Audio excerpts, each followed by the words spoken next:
بەناوی خوای گەورەی میهرەبان سڵاوتان لێبێت بەڕێزان لە بەرنامەی ئەمڕۆ باز لە چەند پرسێکی گرنگ دەکەین تایبەت بە پەیامەکەی ئۆجەلان وەدەستپێکردنەوەی گفتوگۆکان تایبەت بە پرۆسەی ئاشتی لە تورکیا ئایا پەیامەکەی ئۆجەلان چی لە خۆ دەگرێ و ئەم جارە بۆ لەم کاتەدا دووبارە پرۆسی ئاشتی هاتوتەوە بەرباز چی لە گۆڕەیە تورکیا پێویستێکی بە ئۆجەلان و کورتێ لەم قۆناغەدا وایە پرۆسەکەش سەردەگرێ و ئایا قەندیل چۆن مامەڵە لەگەڵ پرۆسی ئاشتی دەکات لە مەودووە هەروەک سەرسەر پەیوەست بە پرۆسی ئاشتی پەیوەندێکی بە داهاتووی کورد لە سووریاشەوە دەبێت و داهاتووی کورد لە سووریا و ڕووداوەکانی سووریا هەروە ئەو ڕووداوانی کە لە سووریاش ڕوویاندا لێکەوتۆ گۆڕانکاریەکانیان لەسەر ناوچەکە لەسەر عێراقچی دەبێت ئەم پرسیان لەگەڵ بەڕێز کاک سەرەر عەبدوڵڵا قسەی لەسەر دەکەین کە بەڕێزیان لە ستۆدیۆ میوانمانە کاک سەرەر بەخێر سوپاسیان دەبن سوپاس دەکەین ئەگەر سەرەتا لە گفتوگۆکانە و دەست پێکەین کە ئێستا گفتوگۆیەکەیە بۆی کە پرۆسەی ئاشتی دەست پێ بکاتەوە بەڕێزت چۆن دەیبینی و بۆچی لەم کاتەدا ئەوە هاتوۆتەوە بەرباس ئەردۆغان و دەوڵەت باخچەری پرۆژیان هەیە باسی برایەتی کورد و تورک دەکەن و بە هەمان شێوە ئۆجەلانیش لە پەیامەکەیدا باسی بەهێزکردنی پەیوەندی برایەتی کورد و تورک دەکات پێشەوە دەمەوێت قسەیە لەسەر دانوستاندن و گفتوگۆ و دیالۆگ بکەین دیالۆگ شێوازێکترە لە شێوازەکانی جەنگ هەر جەنگە چونکە جەنگی ئیرادەیە جەنگی ئیرادەیە کە بە چەک بە وەسایلی گەرم بە تەقلید یعنی بە تعریفەتە کلاسیکەکەی کلاوزڤیتس یەکلا ناکرێتەوە پەنا بۆ وەسایلی سار دەبین لەسەر مێز بەرامبەر یەک دانیشتووین هەمان شتە ململانەیە بۆیە بگەینە تەفاهمێک لە کاتێکە کە گەیشتینە قەناعەت چەک ناتوانێت ئەومان بۆ فەرەهەم بکە کە هاتوۆتە دی ئەمە طبعاً بەشێکی زۆری ڕوون بووتەوە تورکیا و پەکەکە ئەزانی ناتوانێم یەکلا بکاتەوە من ئەزانی چێ دەبێت تۆزێک دقت لەم مەسەلانە بکەین باش بەڕاستی دقەتی زۆری و هیوادارم کەس لێم عاجز نەبێ باش و هیوادارم عاجز نەبێ ژینان سوێندم خواردووە من بۆ دڵی کەس قسە ناکەم باش ینی من ئێمە لە سیاسەتە ئیشمان سیاسەکان ئیشمان تحقیقی بەرژەوەندی خەڵکە ئیشمان ڕازیکردنی دڵی خەڵک نییە باش ڕازیکردنی دڵی خەڵک لای خەڵکی ترە لای ئێمە نییە لای سیاسەکان نییە ئێمە ئیشمان تحقیقی بەرژەوەندیان هەندێک جار ممکنە بەدڵشی نەبێ هەندێک جار لەوانەیە تێگەشتنێکی جیاوازی هەبێ باش لەوانەیە هەندێک جار جنێومان باتێ لەسەری ئەوەشیان ئاساییە چونکە قەرار نییە ئێمە لە سیاسەتە بۆ چاپڵا و بۆ دەستخۆشی و بۆ شعر و پیا هەڵدان سیاست بکەین کە سیاست لە وڵاتی خۆمان بەتایبەت لە باشوور وای لاتوە بۆیە بۆ تیاری مناڵان دەبێت بچێتەوە سەر ڕێچکەی خۆی باش دانوستاندن زانیاریە پرسیارێکی زۆر جددیە ئێستا ئەمە ڕاستەکەنیان دیسانەوە فێڵە من پێم وایە ئەم پرسیارێکی گرنگە بەڵام ئەمە معنای ئەوە نییە ئێمە ئەتوانین قەرار بدەین ڕاستەیان یان فێڵە ناتوانین قەرار بدەین ئەمە فاڵچی ئەتوانێ وا پێ بڵێ فاڵچی پێ دەڵێ ئەمە هینەکەی وایە ئەت برجەکەی فڵان کەوکە بچێتە برجی نازانم چێوە ئەمە فێڵە لە سیاسەتە ئێمە قسە لە ئەگەرەکەین قسە لە ئەگەرەکەین ئەم ئەگەرە هەیە ئەم ئەگەر هەیە ئەگەرەشێ بۆ هەرێکێک لەم ئەگەرانە چۆن مامەڵاکەم ئەم پرۆسەی ئاشتی ئەم جارە جیاوازەکەی لەگەڵ ئەوانی ترا ئەوەیە کە دەوڵەت باخچەلی بانگەشەی بۆ کردو یەکەم جار کە دەوڵەت باخچەلی بە مطلق قبولی نەکردو باسی کورد بکرێ پێشتر قبولی نەبووە کە کورد وجودی هەیە دەوڵەت باخچەلی ئەمەی دەست پێ کردووە ئەمە معنای بربەستێکی گەورە بربەستێکی عەقائیدی ئەتوانی ناوی بنی لە بەردەم پرۆسەی ئاشتیا لەناو تورکیا نەماوە لە کاتێکە کە ئەمە بربەستێکی ترسناک بوو دەرفەتی بە ئەردۆغانیش نادابێتە پێشەوە بۆ پرۆسەی ئاشتی چونکە ئەو چارەنووسی بەسراوەتەوە بە باخچەلی و بە حیزبەکەیەوە ئەو هاوپەیمانەتی هەیە دەرەنجام ئەم جارە هیوادارم دقت لە هەندێک مەسائل بدەین بزانم ئەم پرۆسەیە باخچەلی وەختێک دەستی پێ کرد هێشتا باسی جوڵە لە ئیدلبەوە بەرەو حەلەب و ئەو وەزعی سووریا هێشتا لە ئارایە نەبوو هێشتا ئەمە لە ئارایە نەبوو ئەو وەختە ئەو هەڤاڵانەی قەندیل عملەیەکیان لە ئەنقەرە کرد کردەوەیکی سەربازیان کارگەیەکی پیشەسازی چاک بەڵێ کارگەیەکی ترسناکتر بوو ئەبحاسی فەزا بوو ینی توێژینەوەی فەزا و ئەوانە بوو هەڵبژاردننی ئامانجەکە ئەوە بوو کە من لە ئامانجی گەورادەم تەوقیتێکی خراپە لە کاتێکە کە ئەو هاتووە باسی ئاشتیەکە و ئاپۆ وەڵامی هەیە بۆ ئەم پرۆسەیە تۆ کە دەی ئەماکەی یان بێ ئاگان لە یەکتر یان ئەنجندای متەزارب و پێچەوانە هەیە کە هیوادارم وانە بێ دەبێت دقت لەم خاڵە زۆر بە وردی بکەین ئەزانی کاتی خۆی کە هەڵبژاردننی سەرۆکایەتی شارەوانی ئەستەمبول دووبارە کرایەوە ئاپۆ لێ زیندانەوە پەیامێکی بڵاو کردەوە ئەخە یەکەم جار هەڵبژاردن کرا بەدەنگی کورد ئیمامۆغڵو بردیەوە جەهەپە بردیانەوە ئەردۆغان هەڵی وەشاندەوە و وتی دووبارەکەینەوە قسە کرا ئاپۆ لێ زیندانەوە پەیامێکی بڵاو کردەوە داوای لە کورد کردوتی لە ئەستەمبول ئەم جارە بێدەنگ بن بێلایەن بن ڕوونە بێلایەن بن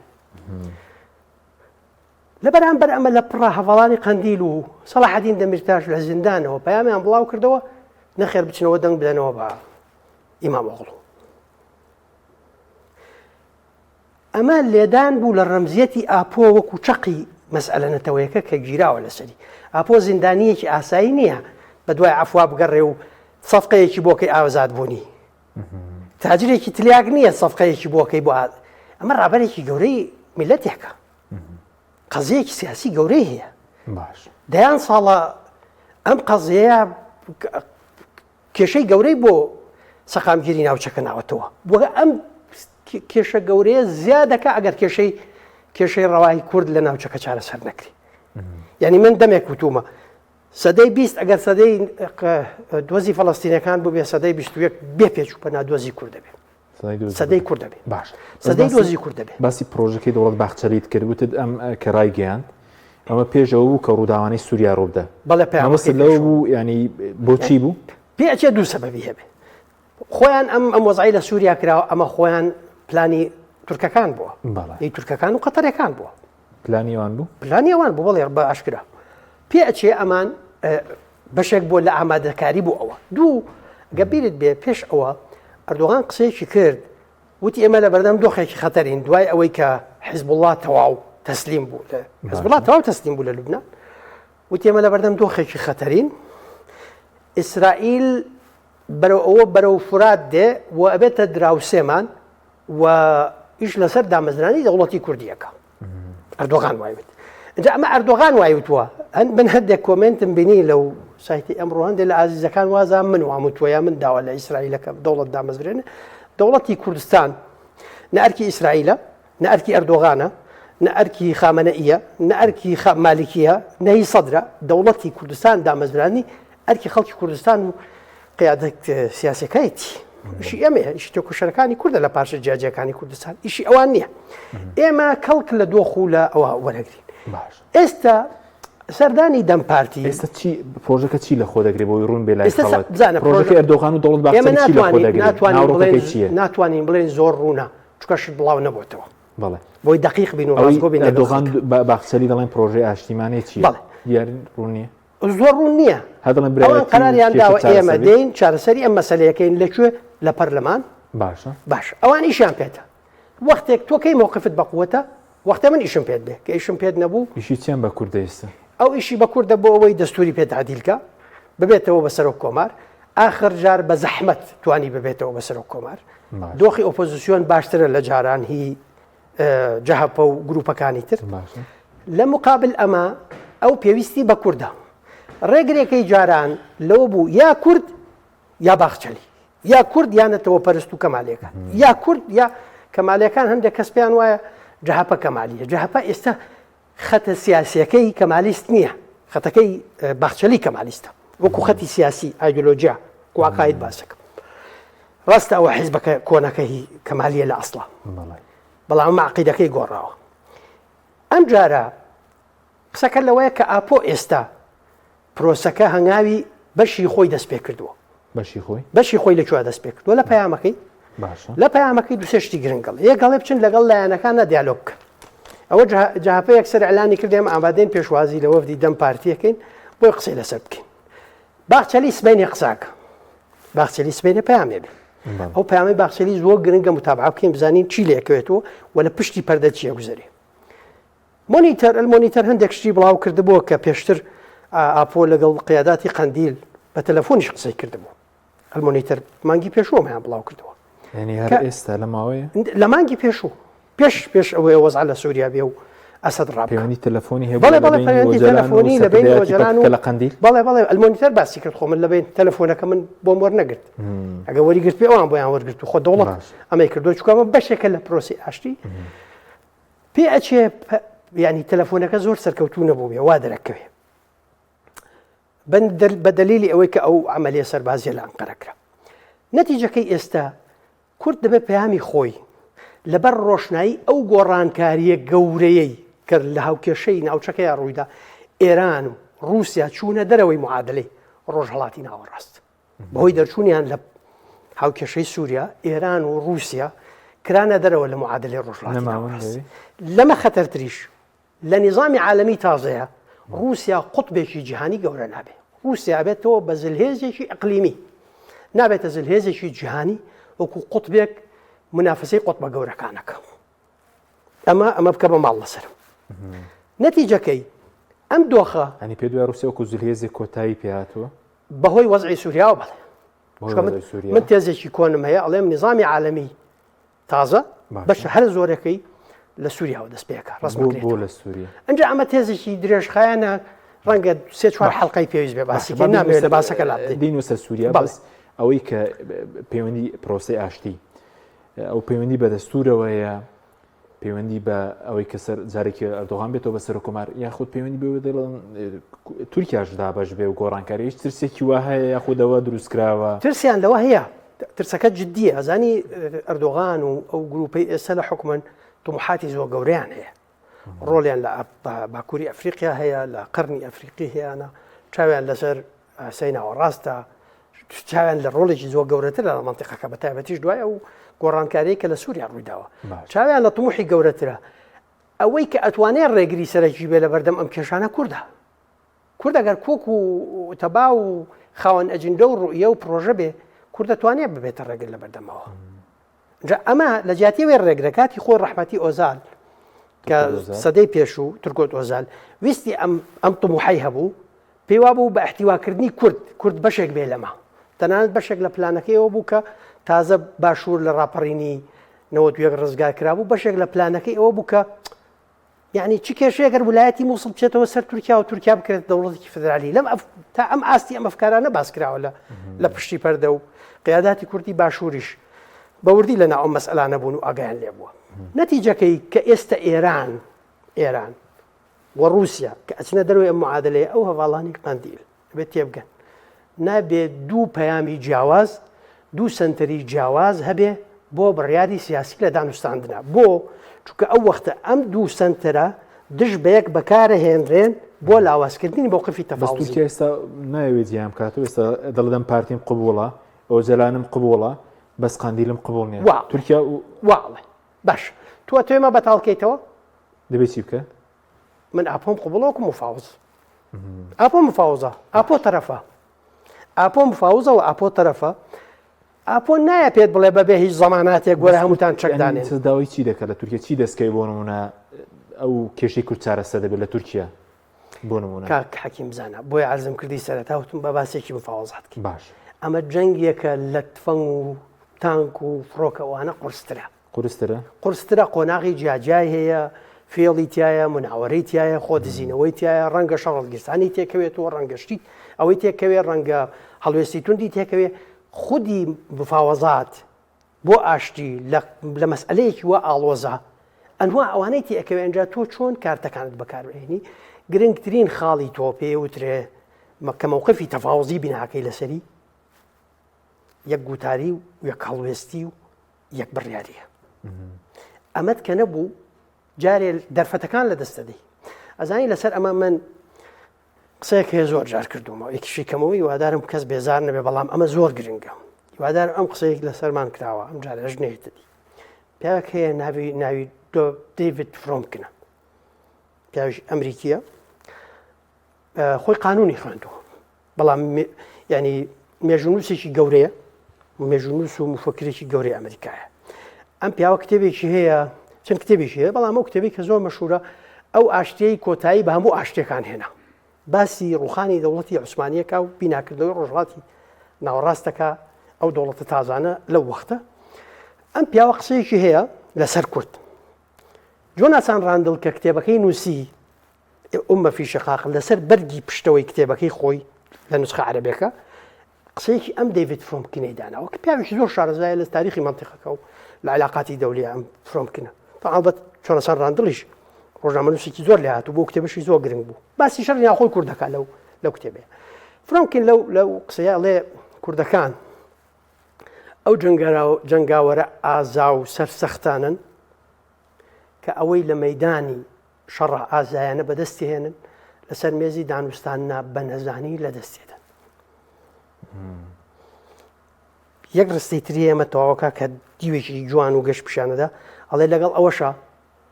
واز لە دۆزە ڕەواکی خۆیان نایەن و هەر خەباتەکەن جارێکی تر. باشە بەس پێت بە ئێستا باشە یەک دقە هاوین کە پرێکەینەوە زستان تێکە دێنەوە دەرفەتەکان لە دەستە دێنەوە بۆ جارێکتر بە قوربانیدانەوە دەست پێ بکەین. ئێمە دەرفەتی زۆر زۆر زۆر گرنگ و زێڕینمان لە دەستدا دەینستە دەرفەتەکە دەرفەتێک هەیە زۆر گرنگە باسیکە دەرفەتەکە لەکوێیە 2015 ئێمە دەرفەتێکی زۆر گەورەمان هەبوو تو 83 کورسی تێنا لە پەرلەمانی تورکیا لە پەرلەمانی تورکیا ئەم 83 کورسیە بە بیعقلی ئەم دەرفەتە لە دەستدا ئەو ئەردۆغانت ئیجبار کرد بە ناچاری بچێتە باوەشی باخچەلیەوە. کێ ناچاری کرد؟ ئەو بیعقلی کە ئێمە هەمان بوو ئەمان توانی دانوستان بکەین ئەو وەختە دەبوو ئێمە من ڕێی وا بوو ئەو وەختەوامان حکوومەتی لەگەڵا پێک بێنە بەڵام من زنجیرە وتارێکمە وەختە نووسی چەند ڕۆژێک لەسەر یەک بڵاو بوویەوە یەک عنوانی هەبوو ئەوانەی تر ڕقەمی هەبوو بڕۆنەوە ئیمرالی عنوانی سەرەکی وتارەکەمەوە بوو تۆ سەرکەوتنێکی گەورەت بەدەستێناوە خەڵکی کوردستان لە باکوور و لە تورکیا لە ناوچەکانی دەرەوەی کوردستانیش سەرکەوتنێکی گەورەیان بە تۆ داوە تویان خسووت سەر مێزێکی دانوستاندن کە ئەتوانی هێزێکی گەورەی پێبەخشیوی دەستکەوتی زۆر گەورەی پێ بەدەستبێنی. ئەو وەختە جملەیەکم وتم هیوادارم قیاداتی سیاسی ئێمە تۆزێک بەرز بنەوە بۆ ئاستی ئازایەتی و وشیاری ئەم دەنگدەرە بتوان ئەمە بقۆزنەوە لە دەستی نەدا. ئەو وەختە من ڕێیم وابوو حکوومەت پێکەێنم ئامادەم لەگەڵ کێ دێتە پێشەوە بۆ لە پێناوی تورکیایەکی دیموکراتی فرەیی کە مافەکان دابینەکە ئامادەی لەگەڵ هەموو کەسێکە حکوومەت پێک بێنین بەڵامێک پێشمەرجی بچووکمانەیە پێشوەخت دەبێ بچینەوە ئیمرالی چونکە ئەسڵی پلانەکە ناوی هەدەپە تەرشیحکردنی سەلاحەدین دەبێت پێش بۆ سەرۆکایەتی کۆمار هەر هەمووی ئەو وەختە من لە وتارەکەی ئاڵێم ئەمە هەمووی پلانی پیاوێکی بلیمەتە کە لە ئیمرالی زندانە ناوی عەبدوڵڵا ئۆجەلانە ڕەمزی قەزیەکە ئەوە مفاوز دەبێ ئەو بێ بۆی ئەم سەرکەوتنە بخەیتەوە لەوە دەریکەی کە تۆ وەکو حزبێکی چەپی هەموو تورکەکان زۆرینەکەی کوردە و خەڵکی تری غێرە کوردی تایە بخەیتەوە خزمەت قەزیێنەتەوە هەتەکەت دەبێتیتەوە ئیمرالی کە ئەو دەرفەتە گەورەیەمان لە دەستدا زۆر شتی گەورەمان لە دەستداوە ئەو دەرفەتە لە دەست نەدرایە. چی ڕووی دەدا؟ ئەفرین ناگیرە سەرەکانی ناگیرە گرێسپی ناگیرە ئەو هەموو وەزع خراپەی ئێستا هەیە سەبارەت بە هێرش بۆ سەرکۆبانی نابوو. وەختی ئەڵێن دەرفەت نابێت لە دەست بدەین باسی ڕابردووەکەین بۆمان نێ محاکەمە بکەین بەڵام هیوادارم وەختی باسی لە دەستدانی دەرفەتەکانەکەین بۆیە دەرفەت لە دەست دەدەیتەوە. دەرفەتەکە هاتووتەوە ئێستا دەرفەتەکە بە باشی هاتوۆتەوە لەبەر دوو سەبەب یەکێکیان دۆخی سووریات مهددە بەوەی ئەوەی بینات کردووە یا بچێ ئەمە یەک دوو لەبەر ئەوەی لە یەکێک لە قسەکانی ئاپۆ لە پەیامەکان یا شتێکی زۆر گرنگی وتی برایەتی و ئاشتی بینی کورد و تورک بۆ گەلانی دنیاش گرنگە. ئەمە لە قسەی شاعرێک ناچێ یانی ئەمە قسەی شاعرێک نییە ئەوەی ئەسلی حکایەتەکە نەزانێ وازانێ مە قسەی عامە ئەزم قسەی زۆر گرنگە چونکە لەم ناوچەیە دوو پرۆژە هەبوو پرۆژەیەکی ڕووسەکانەوە بوو کە تۆ ئیجبار کا بچی لەگەڵ ئەسەد ڕێککەوی پرۆژەی ئەمریکیەکان ئەوە بوو کە کورد لە ڕۆژاوە و لە باکوور و لە باشووریش دیالۆگ لەگەڵ تورکا بکە دیالۆگ لەگەڵ تورک پرۆژەیەش ئەمریکیە لە مخابل پرۆژەی ڕووس کە پێشتر لەم وەزع هەبوو بۆیە لێرەوە من پێم وانییە ئەگەر بە ڕاستە و خۆش نێت پێم وانی ئەمریکا دوورە بێت لە مەسەلەی پرۆسی ئاشتی و نابێت دوور بێت پێیان خۆشە بەتەکید ئەمریکایەکان پرۆسی ئاشتیان زۆر زۆر پێ باشە زۆر بە گرنگی سێریەکەن و لەو هەموو وەزع خراپ و حرەجەی کە هەیەە ئێستا لانی کەم لە ڕۆژئاوای کوردستان هەیە لەوە ڕزگاریان نەبێت بۆیە ئەمە ڕنگدانەوەی لەسەر دۆخی ڕۆژاوای کوردستانە بێ بە باش و بەخراپ سەرگرتن و سەرنەگرتنی یعنی دەبێت لەو ڕوانگەیەشەوە سێرێکی گرنگە هەندێک بەشێکی گرنگی دیالۆگەکەمان ئەم شەو بۆ دۆخی ڕۆژاوای کوردستان دین سەر دۆخی ڕۆژە بەس وەکو ئۆجەلان خۆتی لێ نەدزیتەوە لە بەری وابزانی لە قسە بە خزمەکان تەڵێم لە سووریا لەوانێکە لە حکوم قسە بە کەس ناڵێم بەیگومانەچینە سەری ئەمە بەناوی زۆرمان لەسەر کردووە هەموو کەسێک قابلی ڕەخنە و ڕەخنەگرتنە سەبارەت بە ئۆجەلان ئازاد دەکرێت پێ دوای ئازاد بکرێت چکە باسی یاسایەکیش دەکەن 25 ساڵەوە شمولی ئۆجەلان نەکات دوای 25 ساڵ ئازاد بکرێ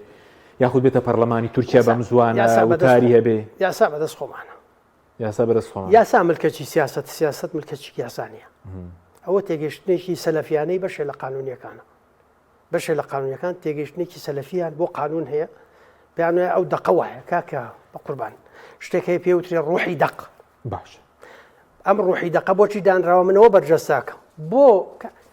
کەلامی ئاسمانی مقدس بۆ تەفسیرەکری چونکە دەقێک نییە تەنها لە شکڵات تۆ لی تێبگەی ڕوحی هەیە مەبەستی هەیە تۆ بە پێی مەقسەدی دەقەکە تەعامل پێشبینی خۆت نزیکردنی ئۆجەلان نزیکە ئەگەر پرۆسەکە بچێتە پێشەوە بە پرۆسەکە بچێتە پێشەوە بەڵێ تەوقعی ئازادبوونی ئۆجەلانی شەکەم وە هەوڵی زۆر کاتی خۆی دراوە بۆ ئازادکردنی ئۆجەلان و ئەو پرۆسەیە تورکەکانیش حەماقەتیان هەبوو ئەمەیان زووتر دەست پێ نەکردووە ئەی قەندیل پێ دوایە دەبێت چی بکە قەندیل پێم وایە دەبێت پاڵپشتی ئۆجەلان بێ و دەبێت بەشێک بێ لەو پرۆسەیە بە تایبەتیش بەو وەڵانی قەندیل دەبێت تێبگەن هاوکێشەکە ئێستا گۆڕاوە هاوکێشەی مەنتیقەکە لە بەرەوەی گۆڕاوە تورکیا ڕقەمێکی گرنگتر ئێستا لە معادلەکان لەم قۆناغی کورد لە تورکیایسی دەست دەکەوێت دوایان پرۆسە پێ دوای لەسەر مێزە بەڵام چی چاوەڕوان کراوە بۆ لەسەر خۆتە باش مفاوەزات بکەی شتی زۆر گەورە بەدەستێنی خراپ مفاوەزات بکەی خۆ مفاوەزی زیرەک لە بەرامبەرەکەت بە نوعێکی تر دەتوانێت تەعامل بکە ماوە تۆ چۆن مفاوەزاتەکەی چۆن لەسەر کارتەکانت ئیشەکەی لەسەر ئەوە وەستاوە باشە ببینی سەر دۆخی سووریا ئەگەر پرۆسی ئاشتی بچێتە پێشەوە لە تورکیا کاریگەری دەبێت لەسەر کورد لە ڕۆژاوە لە داهاتووی سووریا پێگەی کورد لە دیمەشق چۆن پرۆسی ئاشتی لە سووریا گەر لە تورکیا بچێتە پێشەوە بۆ معنایە کە قەندیل بێتە بەشە لەو پرۆسەیە ئەگەر قەندیل بەشێک نەبێت لەو پرۆسەیەوە بێتە کێشەیەکی گەورە و گرفتێکی زۆر گەورەیە هیوادارم ئەمە نێتەدی من باسی ئەگەرەکەم من لە سیاست هاوا ڕاهاتووم کە کام ئەگەر لە 0.1 هەیە لە حساباتی خۆمان دەرینەکەم چونکە ئەگەر ڕوویدا دەبێ حسابم بۆ کرد بێ هیوادارم ئەمە 0 بێ یعنی هیچ ئەگەر یەکیتانە بێ بەڵام بەشێکی بەسراوە بۆەوە ئەگەر ئەمە بڕوا بە تەبیعەتی حاڵ ئەم گرفتەی کە ئێستا تۆ ئەگەر قەندیل ببێ بەشێک لە پرۆسی ئاشتی ئەو گرفتە چییە تۆ خۆی بەشێکە لە پرۆسی ئاشتی ئەردۆغان ئەو بیانوانەی وەکو ئێستا نامێنێ بۆ مامەڵەکردن لەگەڵ دۆخی ڕۆژاوای کوردستان ئەردۆغان ئەو فشارە سەربازیانەی لە هین ئەیکا بەشێکی بۆ ئەوەیە کە زۆرترین تەنازل لە ئاستی ناوخۆیە بە پکەکە و بە ئاپۆ بکە ئەمە بە دیوێکی تری ئەکرێ ئەردۆغان چاوی لە سووریایە چاوی لە هەموو سووریایە چاوی لێ سووریا ویلایەتێک بێ لە ویلایەتانی کە ئەگەر بە ناویش نەبێ بە نفوز واردە بە نفوز ویلایەتێکی من بێ چۆن سەردەمێک سووریا ویلایەتێکی ئێرانی بوو ئێستا دەبێتە ویلایەتێکی تورکی ممکنە واردە بەڵام بۆ قود نادرێ سووریا بۆ کەس قود نادرێ بۆ کەس قود نادرێ بۆ رووسیا و بۆ ئێران قوت نەدرا بۆ تورک نەک قوت نادرێت لە قوڕیا گیرەکە ئەگەر تورکیا لە سووریا ڕۆڵی یەکلاکەرەوە ببینی دوو دیوە بە هەر دوو دیوە ئەگەر پرۆسی ئاشتی بکەیت ئەو وەختە بە تەبیعەتی حاڵ دەبێت ڕنگدانەوەشی لەوێ هەبێ ئەگەر پرۆسی ئاشتی نەچێتە پێشەوە بە تەبیعەتی حاڵ لەوێش ڕنگدانەوە هەبێ باش بەس خوێندنەوە بۆ دەسەڵاتی ئێستای سووریا و سەبارەت بە کوردیش تاکوێستە نەتوانراوە بدیاوە بەش پێک بهێنرێ چی لە بەردەم کوردی ڕۆژاوادایە با زانیاریەکی ترسناک باسکەین زانیاری ترسناک با لێەوە دەست پێ بکەین هەفتەی داهاتوو شتێک قەرارە لە دیمەشق بکرێ پێوترێ کۆنگرەی دیالۆگی نیشتیمانی کۆنگرەی دیالۆگی نیشتیمانی بەڵێ کە زۆر میدیای ئێمە و سیاسەکانی ئێمە ئاگایان لێ نییە باش ئەمە ئەو کۆنگرەیە کە ماوەیەکە ئەحمەد شەرع باسیەکە ئەحمەد شەرع لە ڕەفتاری لە گوتاری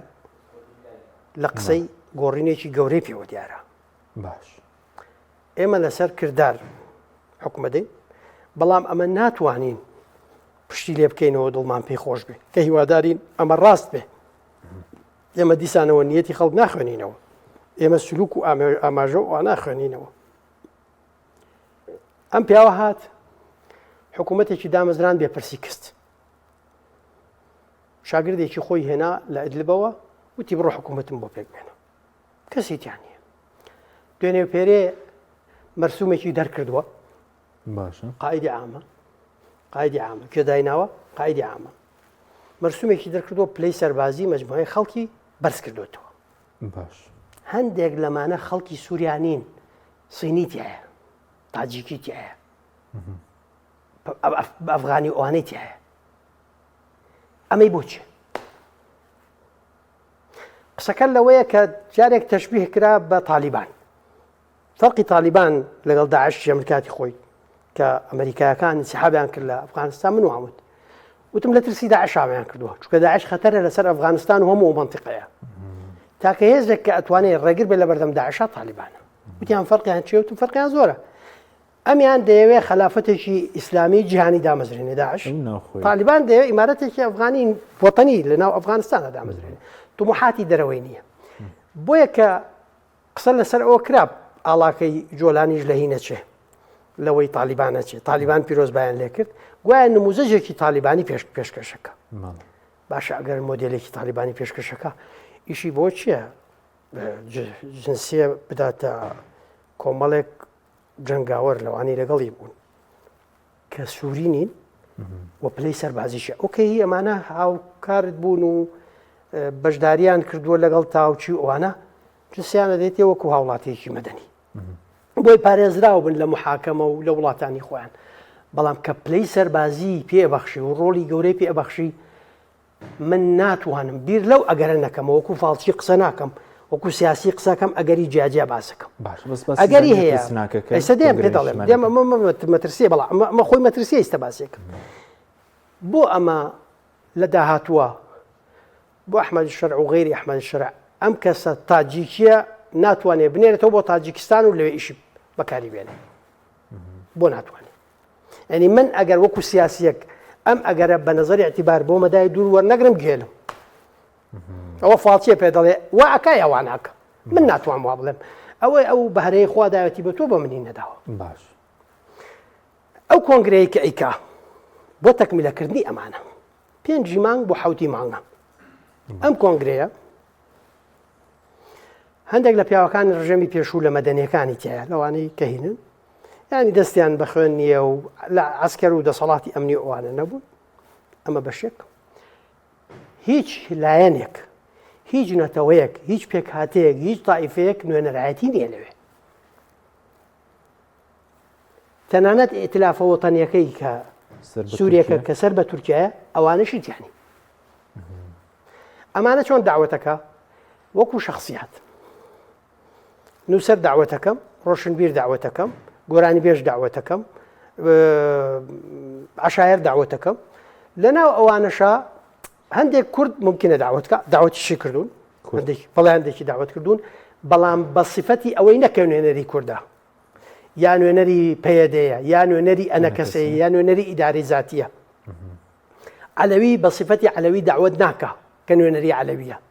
عەلەوی بانگەکە، بەڵام بەو نوێنەرایەتیە بانگی ناکە، دورزی بەو نوێنەرایەتیە بانگ ناکە. ئەمانە وەکو شخصیات بانگ. کەسێک کە لەم کۆنگرێ ئێوە چی بکە؟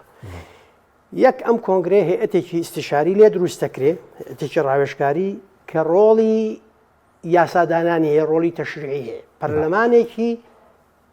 کاتیە بێ. ئەو پەرلەمانێکی ئەمە پەرلەمانێکی کاتیە بێ. ئەمە چیەکە؟ طبعا مەجموعەیەک لە جان دروست دەکەن. ئەمە چیەکە؟ ئەمە دێ طبعا ئەمە دیسانەوە پرسی بە کەس نەکردووە ماکە. باشە. دێ ئەم هەیەتە ئیستیشاریە هەندێک قەرارات دەرەکەن ڕەنگە وەکو قانون بێ. جارە دەنگەدەن ئەحمەد الشەرع ئەوە بە ڕسمی لە ئەبوو محەممەدی جۆلانی ئەوکەن بە ئەحمەد الشەرع قائیدی عامە. ئەوەی کە پێ دەڵێ کێ دایناوە وەختاڵێ ئەو هەیەتە دایناوە. و ئەمە مراقبەی بە حساب ئیشی ئەم حکوومەتە کاتیە کاتایەکی سێ و خۆیان وتوانە ئەی ئەگەر ئەم حکوومەتەیەکی سێتەوە بوو ئەی حکوومەتی داهاتوو کێ پێکی هێنێ و دەسەڵاتەکە لە کێ وەرەگرێ کێ تەسلیمیەکە ئەبێ هەیئەتێکی تەشریعیمان هەبێ وەکو شتێکی وەکو پەرلەمانی کات باش دەستور هەڵەوەشێننەوە دەستورەکەی ئەسەد هەڵەوەشێننەوە پەرلەمان هەڵەوەشێننەوە لەو کۆنگرێ یەکێک لە قسە خەتەرەکانی کە کردویانە سەبارەت بە بەشداریکردنی ئێتلافی وەتەنی ئەوانەی سەر بە تورکیان ئەڵێ چونکە ئەمانە خۆیان بە شەریکی دەسەڵات دەزانن چیان لەوەی شەریکی دەسەڵات بن باشە شەریکی دەسەڵاتی قبول نییە هیوادارم هەموو ئێڵێ هیچی وا دەرنەچێ باش لەمە خەتەرتر ئەڵێکی ئەڵێ چونکە ئەمە نوێنەریان لە کۆنگرەکەی عەقەبە بەشداری کردووە کۆنگرەی عەقەبە ئەوە بۆ ڕۆژ دوسێ ڕۆژ دوای ڕاکردنی ئەسەد کۆنگرەیەک لە ئوردن کرا وڵاتانی منتیقەکەی تیا بوو تورکیاشی تیا بوو نوێنەری ئیتلافیشی تیا بوو لەوێ قسەیان کرد لەوێ هەندێک ئەساسیان بۆ سووریای نوێ دامەزراند لەمە هەموو ترسناکتر بە هیچ جۆرێک ڕۆڵی نەتەوەی گرتوەکان نەک باس ناکە باس لەوەیە کە ئەسڵەن نەتەوەی گرتوەکان ئێستا شەرعیەتێکی نییە یا بیانوویەک نییە بۆی دەخالت لەم پرۆسەیە بکە بۆ نیەتی ئەڵێ چووکە بڕیاری 2254 ئەڵێ دیالۆگ لە بینی نیزام و معارەزە لە بەرەوەی نیزام نەماوە ئەم قەرارە ئێمە بە نسبەت ئێمە و کۆتایی هاتووە ئێمە تەعاملی لەگەڵا ناکەین جۆلانی باش لەمە تێگەیشتووە کە جیهان نوعێک لە سەقامگیریەوە لە منتیقەیە بەتایبەتیش لەگەڵ هاتنی ترامپە باش ئەم سەقامگیریە یان بەدیلی ئەوەیە کە هێزێک هەبێ کۆنتترۆلی دۆخەکە بکە گرنگ نییە ئەم هێزە کێیە گرنگەوەیە هەندێک کۆکۆکردنەوەی تیاابێت تۆزێک نەرم بێ یان فەوزا و جەنگی ناوخۆ ئێستا لەوە تێگەیشتووە ئەویش و ئەردۆغانیش و قەتەرەکانیش لەوە تێگەشتون جیهان لەبەردەم ئەم دۆخەش پرزەیە لە نەتیجەیە هەرچی ئەو وەفدانەی چوون بۆ لای جۆلانی بە دەگمەن نەبێ باسی دیموکراسی نابیستی باسی دیموکراسی نییە باسی مافەکانی مرۆڤ و هەموو بەشداری پێ بکەن و هیچ پێکاتێک پراوێز نەخرێ و مافەکانی ژن و تۆزێ لەمانەشیان لە سەردەمی هاتنەوەی تالیبان وت لە نەتیجە ئێمە لە بەردەم ئەم کۆنگرێ هەفتەی داهاتووە کرێ یعنی تۆ وەکو کورد ئێستا خۆتت یەکلا نەکرد بێتەوە چۆن هەڵوێست لەو مەسەلەیە وەرەگری دێمەوە سەرەوەی کە هەندێک جار گلەیمان لێکەنەڵی باسی کۆنەکە ئەگەر کۆن 10 ساڵ پێش ئێستا کە هاوارمانەکرد یەک ریزیەکی نەتەوایەتی بەرەیەکی کوردستانی چوارچێوەیەکی استراتیژی با دروستکەین چونکە کە کەوتینە ناو دۆخ و گۆڕانکاریەکەەوە فریا ناکەوین دۆخەکە لەوەش پرزەرترە بێ فریاکەوین باش بەس ئێستا کورت لە ڕۆژەوە هەچەندە حەوت خوڵێکمان ماوە بە کوتی چەمپسەیە چی دەست دەکەوێت پێ دوایە لە داهاتووی سووریا ئەو ئیدارە خۆشیان داوای فدراڵی ناکەن داوای لا مەرکەزی دەکەن چی دەست دەکەوێت کورد لە سووریا کاک حەکیم ئەم کۆنگرێ ئەکرێ یان ناکرێ بۆ دەیبەستێ و بەم کۆنگرێ ئەخە خۆم کۆنگرێ ڕسمی مەساری ئەو وەزعاکە باش دۆخێک دامەزرێنە لە سووریا کێ قبوڵیەکە و کێ قبوڵی ناکە بە طبیعەتی حاڵ تورکیا و قەتەر بە مطلقی پشتگیریەکە بەڵام یەک پرسیاری سادە هەیە لە بەروی ئیتیلاف بەشداری لە کۆنگرەی عەقەبە کردووە تۆ قبوڵی ناکەی بەشداری بکە وەکو ئیتیلاف وەکو شەخسیات داوەتەکەی ئەمە گروپی عەقەبە لە سعودیە لە ئیمارات لە مصر لە ئوردن لە کوێیت لە بەحرین لەمانە هەڵوێستیان چێ بێ ئێستا جارێکتر جۆلانی مغازەلەی رووسیا کاتەوە دوێنێ موقفی ئەوروپا چێ بێ ئەوروپا دەیەوێت جۆلانی بە هەندێک نەرمی بڕواتەی پەڕێنێ هەندێک پێی باشە تەبان حەزەکە دیموکراسی بێ حەزەکە مافی ژن هەبێ حەزەکە پێکهاتەکان حقوقیان هەبێ حەزەکە نظامێکی لا مەرکەزی تا ئاستی فدرالی هەبێ بەڵام بە حەزی ئەو نییە چکە واقع لەسەر ئەر شتێکی ترە خوازێ شتێکی ترمان پێڵێ باشە بەس وەکو کورد چاوەڕێی چی دەکەیانی کورد دەبێ کۆک بێ خۆی کۆکاتەوە خۆی کۆکات خۆی کۆ نەکردێتەوە نەخێر زۆر سپرزێ زۆر شپرزێ کورد بەشداری و کۆنگرێکایاننا بەو سیغەیە کە ئێستا جۆلانی داوای چی دەست دەکەوێت بۆ نمونە کورد لە داهاتووی سووریا کورد بزانێ باش یاری بکە لە داهاتووی سووریا و تورکیا و منتیقەکە شتی گەورەی دەست دەکەوێت لە ئایندەی هاوکێشە و ڕسمکردنەوەی نظامی عالەمی تازەیە دەرفەتی دەوڵەتی سەر بەخۆی کوردستانی تایە لەکوێ لە ناو نظامی عالمی تازەیە کە لە داهاتوویەکی نزیکە ڕسمت دەوڵەتی کوردستان لە باشوور من ڕۆژاوە باوەڕم بۆ شتانە نییە. ماوەسە دەوڵەتی گەورەی کوردستان باسی دەوڵەتی گەورەی کوردستان لانی کەم لە 2 پارچە زیاترە بێ لەکوێ لانی کەم لە 2 پارچە زیاترە کوێنە و 2 پارچە لانی کەم باشوور و ڕۆژاوایتیا بێ لانی کەم ئەمە کەی بڵین ڕۆژهەڵات نزیکە کاکاکی باسی ڕۆژهەڵاتی دەکەین ئەمە کەی بڵین ئەو بەسراوەتەوە بۆ ملانەیەوە کەی نظامی عالمی تازاگاتەوەی خۆی بگرێ و نظامە تازەکە دابمەزرێ ئەمە بە سەعات تەوقیت نەکراوە بەکات من باوەڕم بەو تەوقیتانە نییە لە سیاسەتە پێدەڵێ ساڵی 2024 هێزێکی نازامچی و ساڵە بەڕێز فاقی شێخ عەلی هێز لە تویتەر هینێکم بۆ دانا وحشەکە بوو لە فیلم کارتۆنی گرندایزەر وت بڵە ئەم هێزەی تۆ باسەکەی بەس ئەمەیە هێزیوا لەم کەوکەبی ئەرزەنی ئەمە تۆ باسیمەکەی 2024 دوو سبێتەوە بێ ناوی هێزە ماحقە ساحقە نازامچیە نەهاتوە عێراق عێراق هەموویە گۆڕێ من باوەڕم بە تۆقیتانە نییە بۆ نزیکە دوورە ئەسڵن بەڕێوەبردننی بەڕێوەچوونی ململانەکان لەدەست ئێمە نییە پەیوەندی بە ئیرادی ئەم لایەنانەوە هەیە چەند مقاوماکەن باشە ئەمریکا بۆ داعش لە ڕۆژ ئاوایە بۆ کورد لە بینی ڕۆژاوە و دیمەشق داهات و کامی هەڵدەبژێر پەیوەندی بۆ هاوکێشەوەی کە دێتە پێشەوە ئێستا باش نییە ئێستا بکەوێتە اختیار باش نییە دەست بەرداری تۆ نابێت بەڵام بکەوێتە بەڵام لە ئایندەیەکی نزیکترا لە ئایندەیەک شتێک پێش دواتر ڕەنگە ئەو هاوکێشەیە بگۆڕێ هاتنی ترامپ هیچ دەگۆڕێ بەو قورئانە من ناوێرم لەسەر ترامپیش بێژم شێتە بۆ مەگەر لای خۆ نازانم ناتوانانی پێشبینی لەبەرەوە ئەزایکی ئێستا من جاران لەسەر سیاسەتی ئەمریکا زۆر شمەوت باش بەڵام لەبەرەوەی ئەوەیستا بایدنە ڕوا و ترامپ دێ ناتوانم هیچ پێ بڵێم زانی کاک حەکیم زانە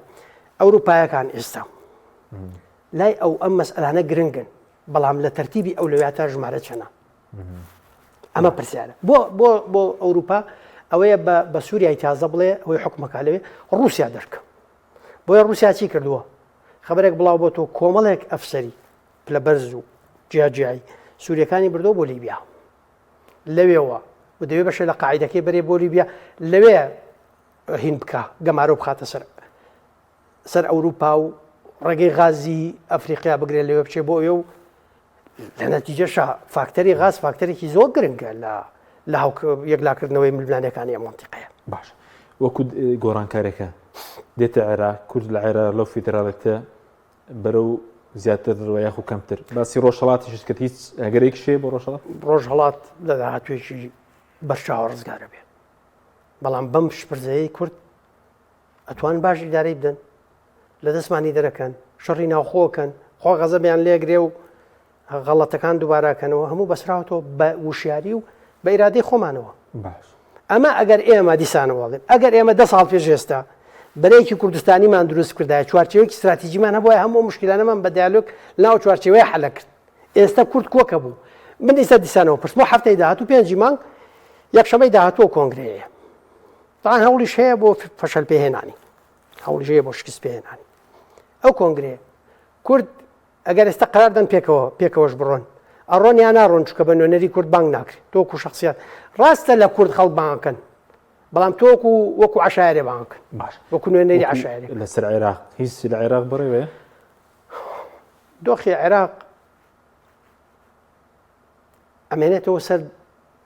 پەیوەندی ئێران و ئەمریکا و ئێران و ئیسرائیل لە قۆناغی داهاتوە چی لێدێ بەرەو بەریەککەوتنە ڕوا یا بەرەو سازیچێکی گەورەی ئێرانەکان و ڕێککەوتنێک لەگەڵ ئەوانە ئەبەسرێتەوە بۆەوە ئەوە قەرارە ڕووناداوەی کە لە سووریا ڕوویدا لە عێراق بەو شێوەیە نییە ئەگەر ئێران بەرخورد بکە لەگەڵ ئەمریکا و ئیسرائیلوانە ڕەنگە لە عێراق شێوازی تر بگرێتە بەرۆکو و ساڵی تشرین خۆپیشاندانی گەورە وەکو ساڵە چۆن خوسڵی ئێرانیان لە شارەکان لە نەجەفا سووتان منەوەختە وتم ئەمما یەکێکە لە شۆڕژگەڕانەترین کردارەکان لە پرۆسی سیاسی عێراقاوتیان بۆ چووکە لێکەوتە دوورمەداکانی زۆر گەورە و شۆڕژگەڕانەیە ئێستا دەرناکەوێت لە عێراقا شیعە بێت ئاڵای ئێرانی دەوڵەتی شیعە بسووتێنێ ئەمە گۆڕانکاریەکی ڕادیکاڵە ڕوویداوە لە عێراقا ممکنە شێوازی تر بگرێتە بەر سوودانی چیەکان ململانەی ناوخۆی شیعەکان خۆیان لەسەر دەسەڵات بۆ هەڵبژاردننی داهاتوو چی لێدێ قسەیەک فڕێدراوە کە هەڵبژاردن لەوانەیە دواب بکەوێت هەڵبژاردننی پەرلەمانی عێراق هەموو ئەم قسانە ئێستا هەیە ئەو دو خەشپرزە بەردەوامە بێ ترامپ کە دێ لەگەڵ ئێرانە ئێرانەکان سازش لەسەر مەلەفینەوەی خۆیانەکەن شتێک ڕێگەکەونیاننا لە ڕێگەی عومانیەکانەوە جوابیان ناردووە پەیوەندیان هەیە لەگەڵ ترامپە گفتوگۆ هەیە گفتوگۆیان هەیە لە ڕێگەی عومانەوە سوپاس دەکەین کاکسەدار عەبدوڵڵا مادومان کردی زۆر سوپاس بۆ بینەرانی بەڕێز سوپاس بۆ هاوکارانم تا بەرنامێکی دیکە خواتان لەگەڵ